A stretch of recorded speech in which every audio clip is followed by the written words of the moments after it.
Assalamu alaikum.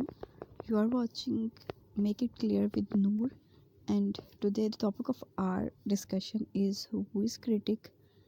Critic कौन होता है और क्रिटिक का वर्क क्या होता है किसी भी वर्क को एनालाइज करने में। तो सबसे पहले होता है कि हम उसकी डेफिनेशन को रीड आउट करते हैं। Critic is a person who जजेस evaluate and interpret a work of literature. तो सबसे पहले जो क्रिटिक होता है वो पर्सन होता है जो जज करता है, इवैल्यूएट करता है और इंटरप्रेट करता है किसी भी वर्क को लिटरेचर के। अब क्रिटिक का काम क्या होता है? क्रिटिक का काम ये होता है कि जो वर्क है वो उसको जज करे, उसके मेरिट्स और डीमेरिट्स देखे कि उस वर्क की वर्थ कितनी है, वो कितना मेरिट्स पे पूरा हो रहा है। हर एक चीज़ को देखने के बाद क्रिटिक जो होता है वो अपना फाइनल डिसीजन देता है, फाइनल जजमेंट देता है किसी भी चीज़ के बारे में। ठीक है। अब जो एक मेन बात होती है कि जब हम क्रिटिक की बात करते हैं या हम क्रिटिसिज्म की बात करते हैं तो हमें एक ही चीज़ ख्याल में आती है, वो होती है कि ये नेगेटिविटी, कि हमेशा क्रिटिक या क्रिटिसिज्म का मतलब नेगेटिव चीज़ होता है। तो ऐसा बिल्कुल भी नहीं होता। क्रिटिक जो होता है वो बहुत हाईली एजुकेटेड पर्सन होता है। कोई भी आम शख्स जो है वो क्रिटिक नहीं बन सकता।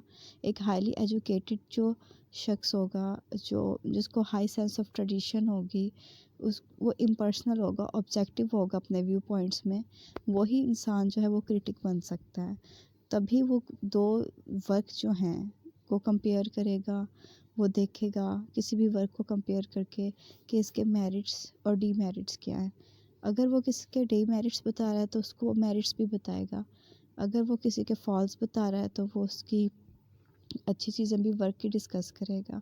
इसका इसी तरह जो क्रिटिक होता है वो ऑब्जेक्टिव और इम्पर्सनल होता है। वो कभी भी अगर किसी रोमांटिक एज को पसंद करता है तो वो क्लासिसिज्म को या क्लासिक एज को कभी भी गलत नहीं करेगा। वो ये नहीं कहेगा कि क्लासिक्स अच्छे होते हैं या रोमांटिक बुरे होते हैं या रोमांटिक अच्छे होते हैं तो क्लासिक्स बुरे होते हैं।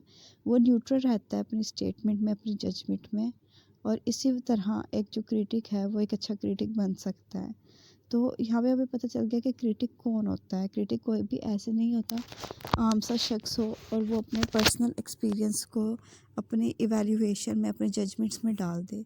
क्रिटिक बहुत ज़्यादा एजुकेटेड पर्सन होता है और वो जब तक किसी भी चीज़ पे अपनी जजमेंट नहीं देता, वो जब तक उसको डीपली एनालाइज ना कर ले, उसके डीप मेरिट्स और डीमेरिट्स को ना जान ले।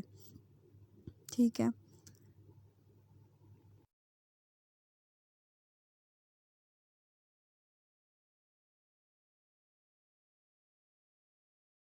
एक और मेजर क्वालिटी जो एक क्रिटिक की होती है वो ये है कि वो देखता है कि राइटर ने जिन रूल्स के बारे में अपने वर्क में लिखा है या जिन एक्सपीरियंसेस के बारे में उसने बात की है, वो एक्सपीरियंसेस उसने वाकई ही किए हैं और उसने किए हैं या नहीं किए, और उसने वो रूल्स वाकई ख़ुद पे अप्लाई किए भी हैं या नहीं किए हैं।